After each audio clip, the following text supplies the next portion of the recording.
Actors, influencers, cricketers వినండి. Sachin Tendulkar god of the cricket అనేవారు. ఆయన ఒక గాడ్ ఆఫ్ ద డెవిల్ అయిపోయాడా ఏంటి? ఆయనకెందుకు ఈ యాప్లు ప్రమోట్ చేయడు?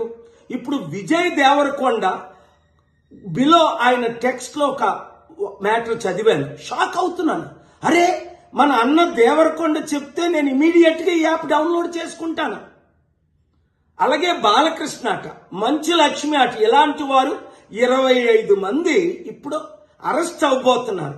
ఒకవేళ పోలీసులు వాళ్ళ దగ్గర పొలిటీషియన్స్ డబ్బులు తీసుకొని అరెస్ట్ చేయకపోతే వారందరినీ సుప్రీంకోర్టుకి నేను నడిపిస్తా. ఎండ్ ఆఫ్ ద డే మీకు మిగిలింది ఏంటి? ఆత్మకు శాంతి కావాలా? మనసుకు రక్షణ కావాలా? నెమ్మది కావాలా?